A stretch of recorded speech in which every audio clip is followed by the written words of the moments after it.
Assalamualaikum dan salam sejahtera. Saya Siti Nurdiati Zaidi dalam Dunia 11 Pagi. Tentera Israel melancarkan serangan udara di Gaza awal pagi tadi.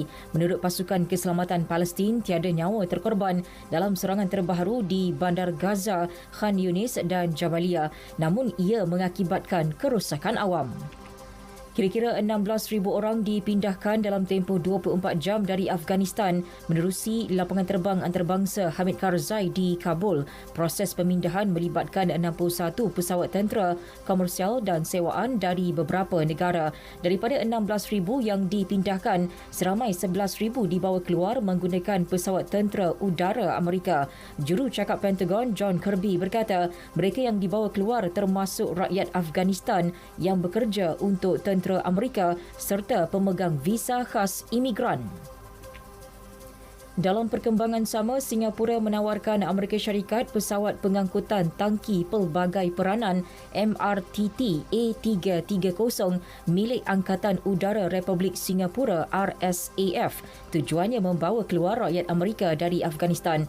Tawaran itu dibuat Perdana Menteri Singapura Lee Hsien Loong kepada Naib Presiden Amerika Kamala Harris. Sementara itu, Harris berkata tumpuan Amerika ketika ini adalah usaha membawa keluar rakyatnya dari Afghanistan. Ini termasuk penduduk tempatan yang bekerja dengan Amerika, wanita dan kanak-kanak. Dalam pada itu, Britain akan mendesak Amerika Syarikat melanjutkan tarikh akhir pemindahan orang ramai dari Afghanistan hujung bulan ini. Perkara itu dinyatakan Setiausaha Pertahanan Britain Ben Wallace. Perdana Menteri Britain Boris Johnson dikatakan akan berbuat demikian menerusi mesyuarat kumpulan G7 yang berlangsung secara dalam talian. Seorang rakyat Afghanistan yang disyaki mempunyai hubung kait dengan Taliban dipantau. Dia antara 1,300 penduduk yang dipindahkan Perancis melalui pangkalan udara di Abu Dhabi. Menurut Menteri Dalam Negeri Perancis Gerard Darmanin, pihaknya turut mengawasi 4 lagi individu yang dipercayai mempunyai hubungan dengan suspek utama. Darmanin berkata dakwaan itu timbul selepas lelaki berkenaan mengaku sebagai anggota Taliban dan mengetuai pusat pemeriksaan bersenjata Taliban di Kabul. Sebelum ini, Presiden Perancis Emmanuel Macron memaklumkan kerajaannya terbuka menerima kemasukan penduduk Afghanistan yang dianggap terancam. Sekurang-kurangnya 21 orang terbunuh manakala 13 lagi cedera dalam 2 serangan di barat laut Nigeria hujung minggu lalu. Menurut Pesuruhjaya Keselamatan Samuel Erwan, 9 orang maut semalam apabila individu tidak dikenali menyerang sebuah kampung di Kaduna. Terdahulu, bahagian tengah dan barat Nigeria berdepan konflik keganasan antara penggembala nomad dengan petani. Mereka berebut akses untuk menggunakan padang rumput dan air.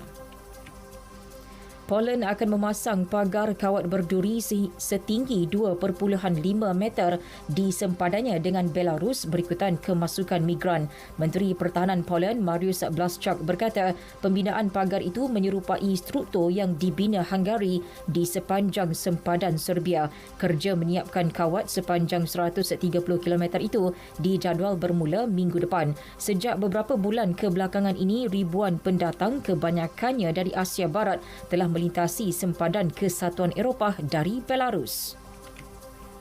Sukan bola sepak, pemain terbaik dunia Lionel Messi dipanggil menyertai skuad Argentina menjelang kempen kelayakan Piala Dunia bulan depan. Manakala gandingan Messi di Paris Saint-Germain PSG, Neymar akan mewakili Brazil, sekaligus menyaksikan kali pertama kedua-dua pemain PSG itu akan bertemu sesama sendiri mewakili negara masing-masing pada 6 September depan. Setakat ini, Brazil mendahului pusingan kelayakan zon CONMEBOL dengan mengumpul 18 mata daripada 6 perlawanan. Argentina pula di tempat kedua dengan mengutip 12 mata dan tidak pernah tewas.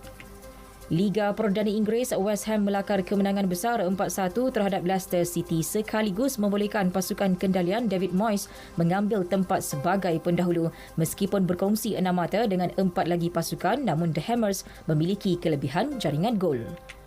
Beralih ke saingan Serie A Itali, AC Milan menang tipis 1-0 terhadap Sampdoria. Gol tunggal perlawanan dijaringkan oleh Brahim Diaz awal minit ke-9. Pertemuan Cagliari dengan Spezia pula berkesudahan seri 2-2. Saingan La Liga Sepanyol pula menyaksikan tuan rumah Getafe tunduk 0-1 kepada Sevilla. Gol kemenangan pelawat diperoleh pada masa kecederaan menerusi Eric Lamela, manakala Osasuna diikat tanpa jaringan oleh Celta Vigo. Sekian berita yang disunting oleh Muhammad Khairi Khalid dari Pusat Berita RTM. Assalamualaikum dan salam sejahtera.